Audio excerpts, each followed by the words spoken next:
at this point, there's more questions than answers. What happened to Mekenna Reiley? 1 year after her body was found by kayakers in an Oregon reservoir, the Cumberland County native's death investigation is still open. More than 2,700 miles away from her hometown, Mekenna's death investigation does remain open, and there's a lot of questions. The Cedar Cliff graduate's family wants this case closed so they can take a deeper dive into the mystery surrounding her death. I sat down with her sister Bevan for an update on the case.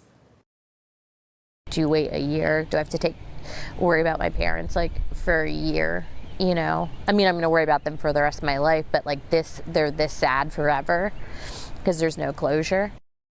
Coming up on the second year, I'm realizing my sister's gone and not coming back. Since the last time we sat down with Bevan Stepp, the world has learned that her sister, Mekenna Reiley, was found dead in Blue River Reservoir in Oregon, a community the Cumberland County native has called home for many years. Mekenna's body was found in August of 2023, 4 months after she had been reported missing. The Oregon State Medical Examiner's Office said Mekenna drowned and that there were no signs of foul play, police confirming that they were not investigating the case as a homicide. It's a conclusion that Mekenna's family has rejected since day one. I knew my sister did not do this to herself, and she's been made to look like an addict or like she was having a mental health crisis. So I don't feel relief that happened to her, but I felt relief that we've been fighting for her. 1 year and more than $30,000 later, Mekenna's sister says they have invested in additional resources, including private investigator Scott McKee. The police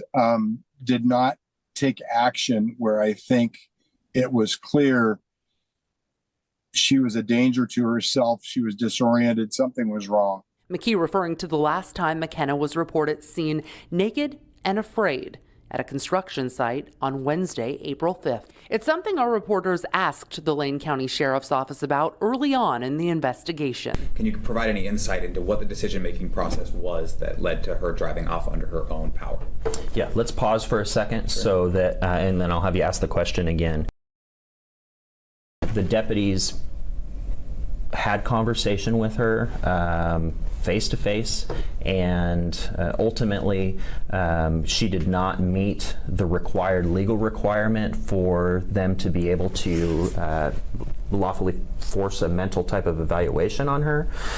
So ultimately they ended up departing. Law enforcement told the family that they had followed Mekenna Reiley from that job site back to her home. We found video that day showing her car leaving in her car by herself.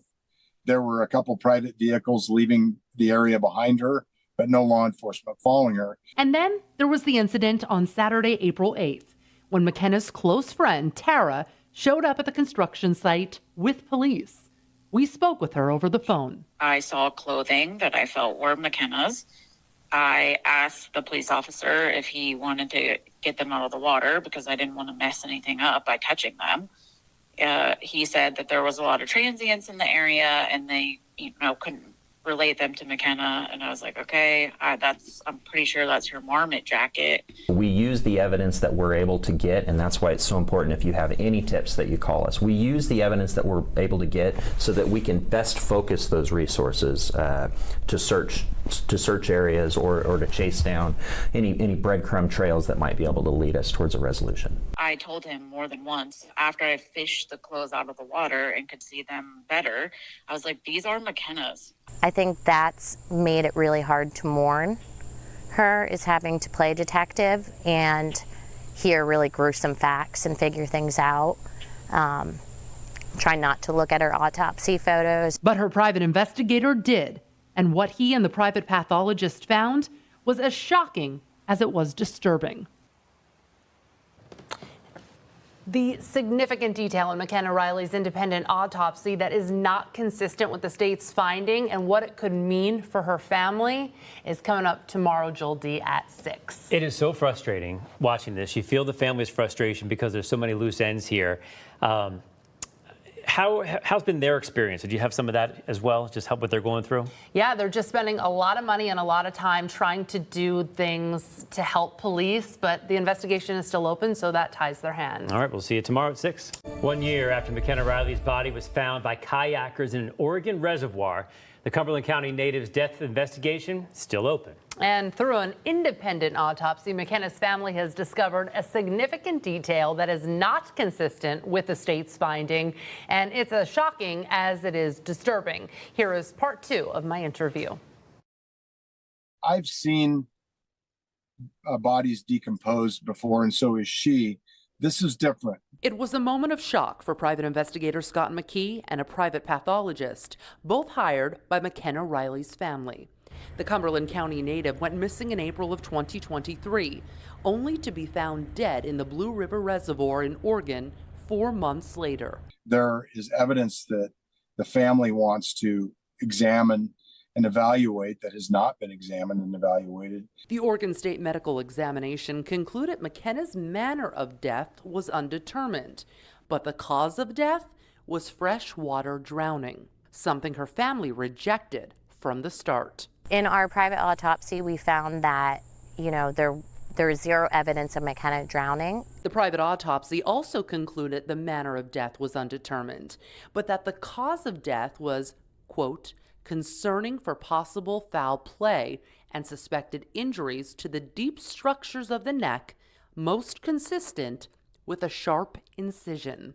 I mean, a gaping hole in the neck is concerning. McKee believes the hole could have come from a man-made weapon, describing the wound to be clean and symmetrical. But Mekenna's family was given a much different explanation from the state. When I spoke with the pathologist, the state's deputy medical examiner, and he told me what I was looking at was turtle activity, I just knew from my experience in death investigations that that was not consistent with what I was looking at. McKee took his concerns to the Oregon Department of Fish and Wildlife. They confirmed there's no such aquatic activity in that body of water. There's tributary turtles, but no turtles in the reservoir. It showed me that we probably missed even more with the evidence for Mekenna because they treated it like a drowning from day one. And yet another key piece of evidence